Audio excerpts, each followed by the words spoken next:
আজকের ভিডিওতে হইতেছে দেখবেন শুধু আমার ঘোরাঘুরি খাওয়া দাওয়া সকাল থেকে আমি কি করি। সেদিন সকাল 7টা বাজে আমি বের হয়ে গেছি হচ্ছে কাজাংয়ের উদ্দেশ্যে। বের হওয়ার পর আমি আগেই প্ল্যান করে রাখছি কি করব। তো আমি বের হয়ে সকালের নাস্তা বাহিরে খাবো, বাসায় যদিও নাস্তা ছিল আমি খাই না। আর এখানে এসে দেখলাম সকালের নাস্তায় পুরো বুফে আইটেম, মানে আমি একটা মালয়েশিয়ান রেস্টুরেন্টে ঢুকছি। আমি খাবার দেখে খুবই অবাক হইতেছিলাম। এটা হচ্ছে বেগুন, ভাই বেগুন এইভাবে কে খায় রান্না কইরা। যাই হোক, আর এই মাছগুলা দেখতে তো আমার এমনি ভাল লাগতেছে না। ওই সাইডে ছিল অনেক ধরনের সবজি। যাই হোক, আমি কি নিছি এটা দেখাই। যে খাবার দেখতে ভালো লাগে না ওইটা আমি নেই না, তো আমি রিস্ক নেই। আমি হচ্ছে গরু মাংস নিয়েছি, আর একটা হচ্ছে এগ ফ্রাইড রাইস ছিল, এক স্লাইস ডিম, মানে একটা ডিমকে 4 ভাগ করে দিছে। আর হচ্ছে এটা কি বলে, কি পাতা, এটা লেটুস পাতা। বা এই লেটুস পাতা খাইতে আমার খুবই মজা লাগে। আমি জানি না, আমি ঘাসের মতো লেটুস পাতা খাইতে পারি। অ্যান্ড খাবার অনেক ইয়াম্মি ছিল, আমি এক্সপেক্টই করিনি। মানে দেখা যায় সব সময় আননোন কোনো খাবার নিলে আমার খুবই বাজে এক্সপিরিয়েন্স হয়, আমার পছন্দ হয় না। বাট এই খাবারটা আসলেই অনেক মজাদার ছিল। যাই হোক, আমি এই যে বুফে স্টাইলে খাবার নিছি, ওনারা পরে এসে দেখে গেছে আমি কি নিছি, অ্যান্ড ওই হিসাবে বিল ঠিক করে রাখছে। অ্যান্ড সকালবেলা ডিম, অবশ্যই প্রোটিন, গরুর মাংস ছিল, খুবই ভালো খাবার ছিল। আর আমি কতখানি পাতা রাইখা দিছি, মানে মেইনলি আমার রাইস শেষ হয়ে গেছে, এই জন্য আমি আর মাংসটা খাইনি। কিন্তু আমার সামনে একজন বসে খাইতেছিল, আমাকে আইসা বলতেছে আমি এখানে বসি। আমি বললাম ইয়েস ওকে। দেন উনি বসলো, উনি বসে খাইতেছিল দেখে আমি আর উঠি নাই। আমি হচ্ছে এখানে আমার লিপস্টিক দিতেছিলাম। ভাই আমি খাবার খাইতে নিলে আমার লিপস্টিকও খেয়ে ফেলি, আমি জানি না আমার লিপস্টিক কই উধাও হয়ে যায়। আমি আর কি একটু নিয়ম করে বসেছিলাম যে ওনার খাওয়া শেষ হবে তারপর আমি উঠবো, যে এটা খারাপ দেখা যায় হয়তো বা ওনারা উঠা যাইতো, বাট আমি উঠি নাই। তারপর আমি মার্কেটে চলে গেলাম। অ্যান্ড গেস হোয়াট, আমি এত সকালবেলা গেছি তখন প্রায় 9:30 বাজে, তারপর মার্কেট পুরাটা খুলে নাই। ভাই আবার 10টা 11টার দিকে বন্ধ হয়ে যায়। আমাদের দেশের মার্কেটের তো ভাইবই আলাদা। সেই সকাল 6টা 7টা বাজেই খুইলা যাইব, মানে সব দোকানই প্রায় খোলা থাকে। আর রাতের তো 2টা 3টা বাইজেই যাব। আর এখানে দেখেন শুধুমাত্র এই সুপার মার্কেটটা ছাড়া বাকি সব দোকান বন্ধ। আমি হচ্ছে ঘুরে ঘুরে দেখতেছিলাম যে কোন দোকানে কি পাওয়া যেতে পারে, যদি আমি টুকটাক কিছু শপিং করি। মেয়েদের 30 রিঙ্গিত, 20 রিঙ্গিত, 15 রিঙ্গিত স্কার্ট, এগুলো তো আমি পরবো না, সো স্কিপ দিস। অ্যান্ড এখান থেকে কিছু দেখা যাইতে পারে। এখান থেকে একটা গেঞ্জি নিবো, এগুলো দেখতে অনেক সুন্দর। আমার ছেলের জন্য একটা নিয়েছিলাম, ওটা খুব ভালো হয়েছে। সো আমি দেখবো যে this one looks good, but আমি আমার জামাই লেগে নিব না।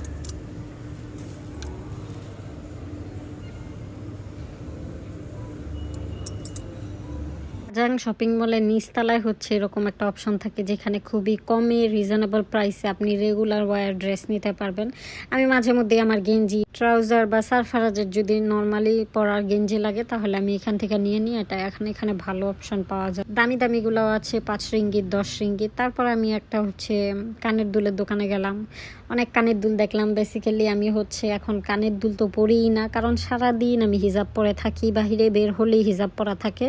এই জন্য পরে ভাবলাম এটা দেখে আমার কোনো লাভ নাই। হ্যালো গাইস, আমি এখন এইখানে 5 রিঙ্গিত দিয়ে 15 মিনিট ম্যাসাজ নিব। Light start. ওকে, প্রায় হচ্ছে 1:30 বাজে। আমি এখন দুপুরের খাবার খাবো। আর আমি এখন বসে আছি, আমার পিছনের জায়গাটা খুবই সুন্দর, চারপাশে সবাই বসে খাওয়া দাওয়া করতেছে। আমি একদম ডেস্কের সামনে আছি।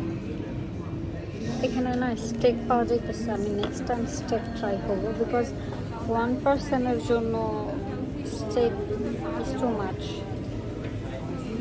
তো এখন নিচি হচ্ছে নাসি গোরিং খাই, দেখি এটা কেমন। মাঝখানে আমি অনেক ঘোরাঘুরি করে সময় পার করছি, যেহেতু আমি 9টা বাজে আসছি তো বাকিটা সময় ঘোরাঘুরি করছি। তারপর এখান থেকে হচ্ছে আমি একটা চাইনিজ প্লেটার নিয়ে নিছি। অ্যান্ড আমার দেখে মনে হয়েছে যে এখানে অনেক কিছু আছে, আমি চিনি না অনেক কিছু, বাট আস্তে আস্তে ট্রাই করবো। স্টেক নেওয়ার ইচ্ছা ছিল, বাট এটা অনেক ভালো। How my food looks like. খাই দেখে মনে হয় এরকম ঝোল ঝোল টাইপের দিচ্ছে, একটা পাপড় দিচ্ছে, আমি জানি এটা হচ্ছে শুটকির পাপড়, and fried rice. Let's try. আমি আমার ছেলে ছাড়া বিন্দাস খাইতেছি। So let's try the papad first.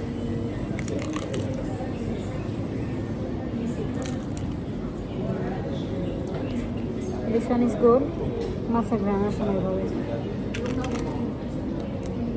আমার জামাই লাস্ট ৩-৪ মাস ধরে আমাকে ঘুরতে নিয়ে যায় না, মানে জবে থেকে আমাদের নতুন দোকান হয়েছে এখন অবধি বন্ধ দেয় নাই।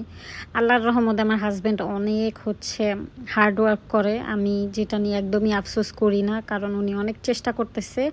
অবশ্যই আল্লাহ সফলতা দিবে। আর আমার মনটা একটু খারাপ ছিল, যার কারণে আমি একাই বের হয়ে গেছি সারফারাসে স্কুলে দিয়ে। অন্যদিকে আমি আহামরি কোনো কাজও করি না যে আমার সময় কাটবে, আর ছেলেও বড় হয়ে গেছে। তারপর একা একা নিজেকে সময় দেওয়ার জন্য বাহিরে ঘোরাঘুরি, শপিং অ্যান্ড খাওয়া দাওয়া করলাম।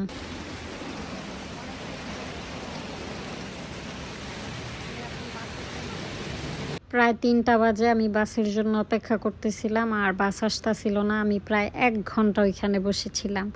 অনেক বৃষ্টি হইতেছিল, অবশ্য একটু ভালোই লাগে, কিন্তু তার একটু পরে একদম মরার মতো রোদ উঠছে যে আমার মাইরা ফালাইবো গরমে।